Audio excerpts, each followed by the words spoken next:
मी सुप्रिया नवीन एका ब्लॉगमध्ये आपलं मनापासून स्वागत करते। तुम्हाला आजचा दिवस सुखाचा, आनंदी आणि आरोग्यदायी जावो। तुम्ही जी काही स्वप्न पाहिली असतील ती सगळी स्वप्न तुमची पूर्ण होत। त्याचबरोबर शुभ सकाळ सर्वांना। सकाळची वेळ आहे आणि सकाळी सकाळी ना आज मला 5-5:30च्या दरम्यान जाग आली। थोडंसं उजाडलेलं होतं तर आजूबाजूचं शूट घेतलेलं आहे। घराच्या पाठीमागे ना औदुंबराचं झाड आहे आणि त्या औदुंबराच्या झाडावर ना इतकी छान छान पक्षी बसतात ना। आणि त्या औदुंबराच्या झाडाला लागूनच आमची बेडरूमची गॅलरी आहे। तर सकाळी सकाळी जेव्हा उजाडतं ना आणि गॅलरीला अगदी लागूनच आमचा बेड आहे, तर आम्ही झोपलेलो असतो ना त्यावेळेला जेव्हा पहाट होते तर तेव्हा चिमण्यांची इतकी किलकिलाट आणि पक्ष्यांची एवढा आवाज होतो ना, तर त्यांच्या आवाजानंच आम्हाला जाग येते। तर एवढं भारी वातावरण असतं ना सकाळ सकाळचं, तर अलार्म लावायची गरजच पडत नाही। तर सकाळी सकाळी जाग आली आणि आता इकडे आम्ही मॉर्निंग वॉकला आलो होतो। तर सूर्योदय बघा होतोय, नुकताच सूर्योदय झालेला होता आणि काही असं वातावरण असतं बघा सकाळी सकाळी, इतकं भारी वाटतं ना। इतका छान एकसारखा असा मोकळा रस्ता असतो, आजूबाजूला कोणीच नसतं, पक्ष्यांची भरपूर आवाज आणि एक वेगळीच शांतता सकाळच्या वातावरणामध्ये असते।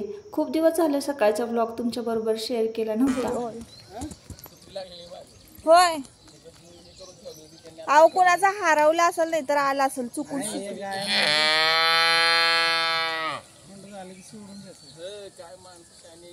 होय हो, मारतोय का काय काय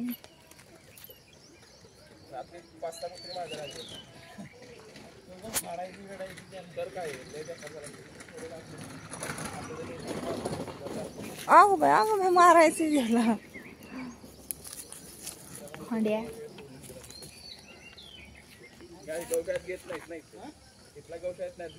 नाही घेत का? तर आम्ही मॉर्निंग वॉकला गेलो होतो ना तेव्हा एक छोटंसं शिंगरू दिसलं। तर आता काही भागांमध्ये शिंगरू म्हणतात, काही भागांमध्ये खॉड म्हणतात। तर म्हशीचं छोटंसं पिल्लू होतं, तर ते दिसलं ना तर ते असंच कोणीतरी सोडून दिलं असावं किंवा वाट चुकून आलं असावं। तर आजूबाजूला छोटी छोटी घरं आहेत ना, तर त्यातल्या एका दादांनी ते खोंड बांधून ठेवलं होतं ना, ते लवकरच आता गोशाळेमध्ये ते सोडून येणार आहेत। तर मॉर्निंग वॉक करून आल्यानंतर ना छान सडा मारला अंगणामध्ये आणि वर आले, आंघोळ केली, देवपूजा केली आणि मग त्यानंतर सूर्यदेवांना अर्घ्य अर्पण केलं, तुळशीला पाणी घातलं आणि आता अन्नपूर्णेची पूजा करायला आलेली आहे। बरेच दिवस झालं मी तुमच्याबरोबर रुटीन शेअर केलं नव्हतं आणि सुट्ट्या लागल्यापासून ना थोडंसं म्हणजे उशिरा उठत होते, हे सगळं करत होते पण थोडंसं उशिरा होत होतं। असं सकाळी सकाळी ना देवपूजा करणं आणि थोडासा उशीर झाल्यानंतर म्हणजे एक 10च्या दरम्यान देवपूजा करण्यामध्ये खरंच खूप फरक असतो बघा ताईंनो। उशिरा देवपूजा केली ना की एवढंसं मनापासून आपल्याला असं छान वाटत नाही, प्रसन्न वाटत नाही, जसं की सकाळी सकाळी छान प्रसन्न वाटतं। तर ना आल्या ना सडा वगैरे मारला, झाडांना पाणी वगैरे घातलं। सकाळी सकाळी ही जी कामं आहेत ना ती भरभर आटपली ना की बरं असतात। मग झाडांना पाणी घातल्यानंतर जे मनी प्लांटची जे रोपं मी घरामध्ये लावलेली आहेत की भर उन्हाळ्यामध्ये कुठेतरी छान असं हिरवगार दिसावं, हिरवगार असं बघितलं नाही की भारी वाटतं, म्हणून छोटी छोटी मनी प्लांटची रोपं मी घरामध्ये लावली आहे ना, तर ती सकाळी सकाळी छान भिजवून घेते मी। सकाळी सकाळी नळाला थोडं थंडगार पाणी असतं, जसं जसं ऊन होईल ना तसं तसं टाकीतलं पाणी जे आहे ते तापतं, तर मग झाडांना पाणी घालता येत नाही। त्यामुळं सकाळी सकाळी झाडांना पाणी घालते आणि घरातले जे मनी प्लांट आहे ना ते छान भिजवून घेते, म्हणजे ते दिवसभर छान टवटवीत आणि हिरवेगार दिसतात। आता अन्नपूर्णेचं पूजन झालं, गॅसवर ना सतत असं कापड मारण्याची बघा मला सवयच आहे। आता मी लवकरच डाळ शिजत घालणार आहे। आज आहे अक्षय तृतीया आणि अक्षय तृतीयाला काय होतं, आपण पूर्वजांच्या रूपात ना एक माणूस जेवायला घालत असतो, म्हणजे आमच्याकडे तरी अशी पद्धत आहे।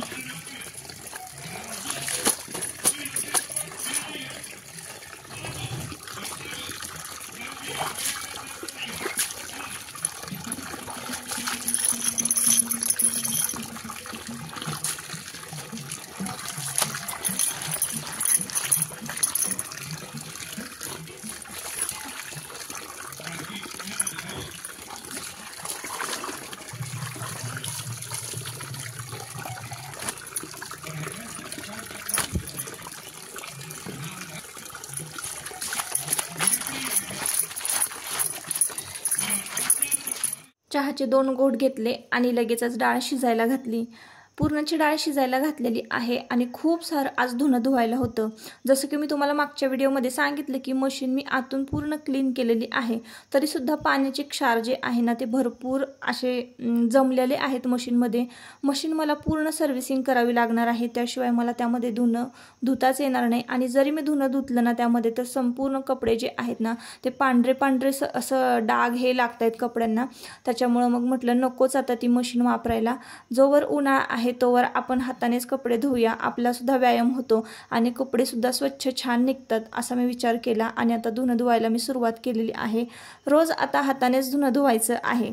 आता हाताने धुणं धुते म्हणजे बघा ताईंनो, प्रत्येकजण विचारतं की तुम्ही नक्की एक्सरसाइज काय करता ताई. तर मी कुठलीच एक्सरसाइज करत नाही बघा ताईंनो, कुठलाच व्यायाम नाही करत, कुठलीच एक्सरसाइज नाही करत.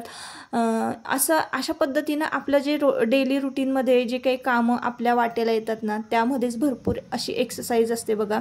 धुणं पायावर बसून धुण्याने आपलं पोट जे आहे तर त्याची चरबी कमी होते.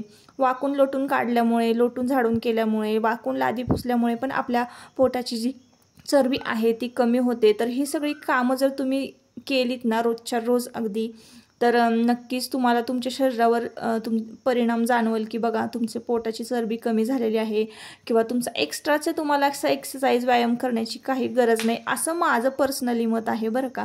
म्हणून मग आपली जी काही नियमित कामं आहे ना ती आपण नियमितपणे केली पाहिजे.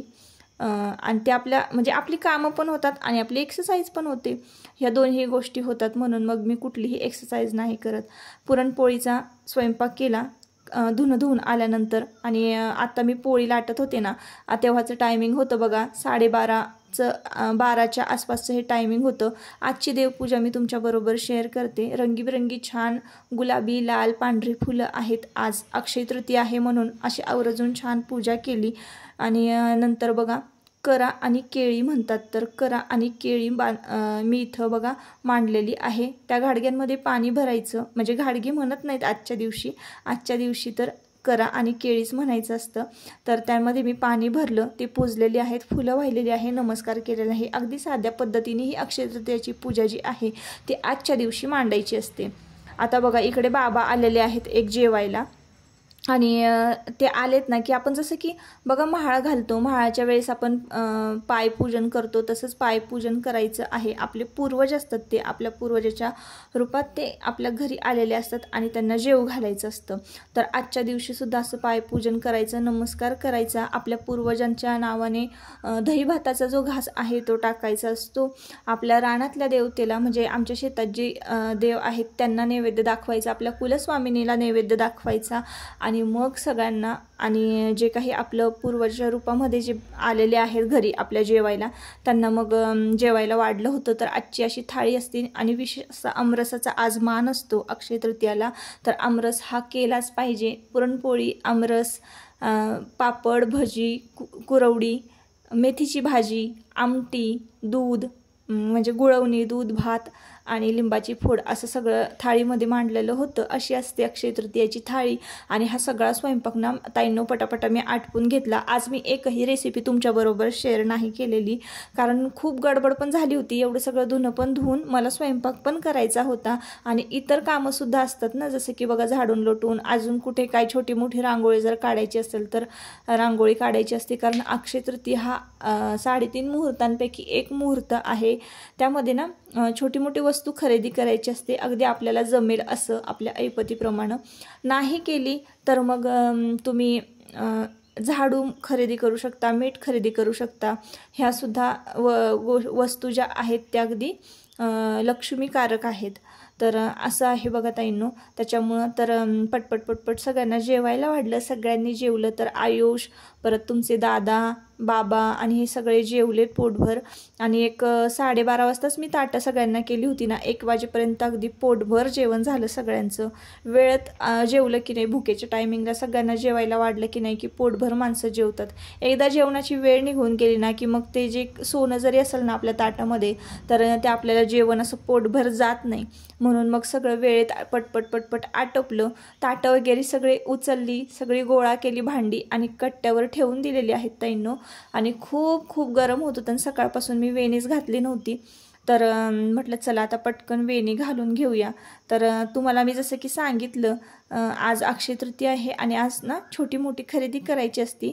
आपण जे काही आज खरेदी करू ते आपल्यासोबत कायम राहतं. म्हणजे आपण म्हणतो ना अक्षय तृतीया म्हणजे आपण जे काही खरेदी करू ना ते अक्षय म्हणजे आपल्यासोबत राहतं. अक्षय म्हणजे ज्याचा कधीही क्षय होत नाही, म्हणजे कधीही शेवट होत नाही त्या गोष्टीचा, कधीही ती वस्तू आपल्यापासून लांब जात नाही किंवा म्हणजे कायम राहते.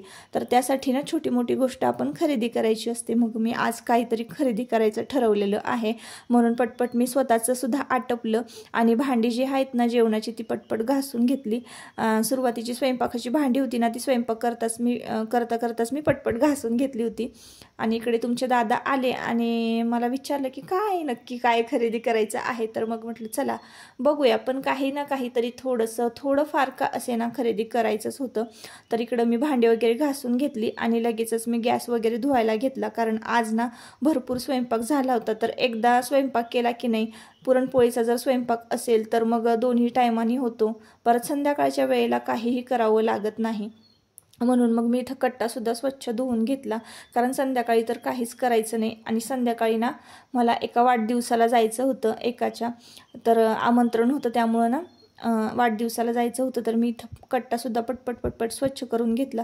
ही सगळी कामं करता आहे ना बरोबर 5चं टायमिंग झालं आणि चहाचं टायमिंग झालेलं होतं. तर म्हटलं चला आता चहा ठेवूयात. तर इथं ना दिवसभर सकाळी मी देवांशला भरवलेलं होतं ना दूध काला, तर त्यांनी काही खाल्लं नव्हतं. तर चला म्हटलं त्याला ना दूध देऊया. तर आयुषला ना अशी काही सवय नव्हती बघा ताईंनो, असं चॉकलेट वगैरे टाकून पिण्याची. एकदम म्हणजे साखरसुद्धा टाकायचं नाही. आयुष लहानपणी दुधामध्ये प्लेन दूध प्यायचा, पण आता ना देवांशला अशी चॉकलेट वगैरे टाकून बघा दूध पिण्याची सवय आहे. मला तर अजिबात नाही आवडत आणि मलाच ह्या गोष्टी आवडत नाहीत. पण आता शेवटी मुलं आहे ना, तर थोडंसं त्यांच्या पण आवडीनिवडी जपायला पाहिजे. नाहीतर अशा बाहेरचं कुठल्याच प्रोडक्ट असे खरेदी करायची नाही आणि दुधात मिसळून द्यायचे नाही. पाहिजे तर आपण ड्रायफ्रूटची पावडर वगैरे घरी करू शकतो आणि मुलांना देऊ शकतो. आजीबाबांना चहा दिला आणि इथं माझा चहा गाळून घेतला आणि तुमच्या दादांचा सुद्धा गाळून ठेवला. तुमचे दादा कामानिमित्त बाहेर गेले होते, मला आवरून ठेव म्हणालेत. मग आपण लगेचच खरेदीला जाऊयात. तर म्हटलं चला. असो ताईंनो, आजच्या व्हिडिओचा इथंच शेवट करते. थोड्याच वेळात मी खरेदीला जाणार आहे. पुढच्या व्लॉगमध्ये ती वस्तू मी तुमच्याबरोबर नक्की शेअर करेन. व्हिडिओ आवडला असेल तर नक्की आपल्या चॅनलला सबस्क्राईब करा आणि व्हिडिओला लाईक करा. परत पुन्हा भेटूया नवीन एका व्लॉगमध्ये. तोपर्यंत स्वतःची काळजी घ्या आणि मजेत राहा.